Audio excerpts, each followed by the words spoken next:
हमारे APH infotech channel पे आपका स्वागत है। हम नए नए पौराणिक और रहस्यमय कहानी लाते हैं। इस कहानी के सभी पात्र और घटनाएं काल्पनिक हैं। इसका किसी भी व्यक्ति या घटना से कोई संबंध नहीं है। यदि किसी व्यक्ति से इसकी समानता होती है तो उसे मात्र एक संयोग कहा जाएगा। आज की कहानी का विषय है गुरु दक्षिणा।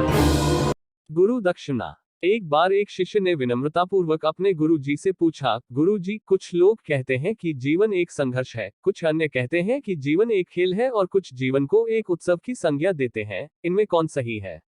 गुरु जी ने तत्काल बड़े ही धैर्यपूर्वक उत्तर दिया, पुत्र, जिन्हें गुरु नहीं मिला उनके लिए जीवन एक संघर्ष है, जिन्हें गुरु मिल गया उनका जीवन एक खेल है, और जो लोग गुरु द्वारा बताए गए मार्ग पर चलने लगते हैं, मात्र वे ही जीवन को एक उत्सव का नाम देने का साहस जुटा पाते हैं। यह उत्तर सुनने के बाद भी शिष्य पूरी तरह से संतुष्ट न था। गुरु जी को इसका आभास हो गया। वे कहने लगे, लो, तुम्हें इसी संदर्भ में एक कहानी सुनाता हूँ, ध्यान से सुनोगे तो स्वयं ही अपने प्रश्न का उत्तर पा सकोगे। उन्होंने जो कहानी सुनाई वह इस प्रकार थी। एक बार की बात है कि किसी गुरुकुल में 3 शिष्यों ने अपना अध्ययन संपूर्ण करने पर अपने गुरु जी से यह बताने के लिए विनती की कि उन्हें गुरुदक्षिणा में उनसे क्या चाहिए। गुरु जी पहले तो मंद मंद मुस्कुराए और फिर बड़े स्नेहपूर्वक कहने लगे, मुझे तुमसे गुरु दक्षिणा में एक थैला भर के सूखी पत्तियां चाहिए, ला सकोगे?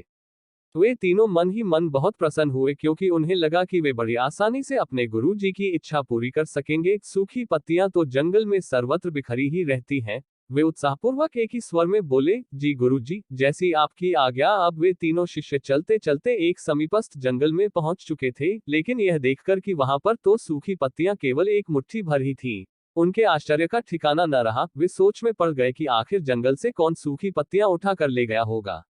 इतने में ही उन्हें दूर से आता हुआ कोई किसान दिखाई दिया। वे उसके पास पहुंचकर उससे विनम्रतापूर्वक याचना करने लगे कि वह उन्हें केवल एक थैला भर सूखी पत्तियां दे दे। अब उस किसान ने उनसे क्षमा याचना करते हुए उन्हें यह बताया कि वह उनकी मदद नहीं कर सकता, क्योंकि उसने सूखी पत्तियों का ईंधन के रूप में पहले ही उपयोग कर लिया था। अब वे तीनों पास में ही बसे एक गांव की ओर इस आशा से बढ़ने लगे थे कि हो सकता है वहां उस गांव में उनकी कोई सहायता कर सके। वहां पहुंचकर उन्होंने जब एक व्यापारी को देखा तो बड़ी उम्मीद से उससे एक थैला भर सूखी पत्तियां देने के लिए प्रार्थना करने लगे, लेकिन उन्हें फिर से एक बार निराशा ही हाथ आई, क्योंकि उस व्यापारी ने तो पहले ही कुछ पैसे कमाने के लिए सूखी पत्तियों के दोने बनाकर बेच दिए थे। लेकिन उस व्यापारी ने उदारता दिखाते हुए उन्हें एक बूढ़ी माँ का पता बताया जो सूखी पत्तियां एकत्रित किया करती थी। पर भाग्य ने यहाँ पर भी उनका साथ नहीं दिया, क्योंकि वह बूढ़ी माँ तो उन पत्तियों को अलग अलग करके कई प्रकार की औषधियां बनाया करती थी। अब निराश होकर वे तीनों खाली हाथ ही गुरुकुल लौट गए। गुरुजी ने उन्हें देखते ही स्नेहपूर्वक पूछा, पुत्रो, ले आए गुरुदक्षिणा?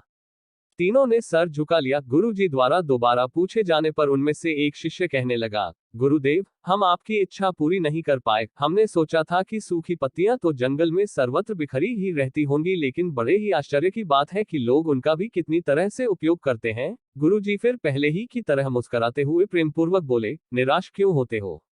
प्रसन्न हो जाओ, और यही ज्ञान की सूखी पत्तियां भी व्यर्थ नहीं हुआ करती, बल्कि उनके भी अनेक उपयोग हुआ करते हैं। मुझे गुरुदक्षिणा के रूप में दे दो। तीनों शिष्य गुरुजी को प्रणाम करके खुशी खुशी अपने अपने घर की ओर चले गए। वह शिष्य जो गुरुजी की कहानी एकाग्रचित होकर सुन रहा था, अचानक बड़े उत्साह से बोला, गुरुजी, अब मुझे अच्छी तरह से ज्ञात हो गया है कि आप क्या कहना चाहते हैं। आपका संकेत वस्तुतः इसी ओर है, न कि जब सर्वत्र सुलभ सूखी पत्तियां भी निरर्थक या बेकार नहीं होती हैं, तो फिर हम कैसे किसी भी वस्तु या व्यक्ति को छोटा और महत्वहीन मानकर उसका तिरस्कार कर सकते हैं।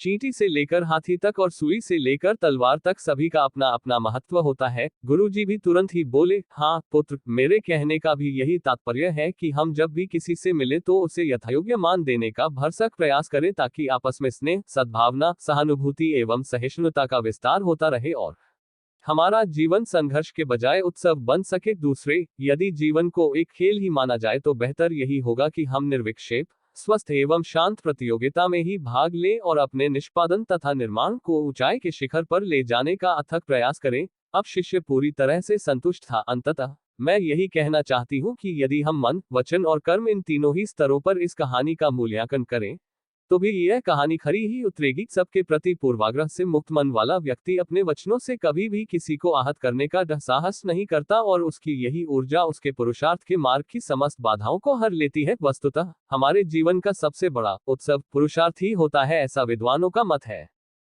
अगर आपको कहानी अच्छी लगी तो लाइक, शेयर और सब्सक्राइब करें। धन्यवाद।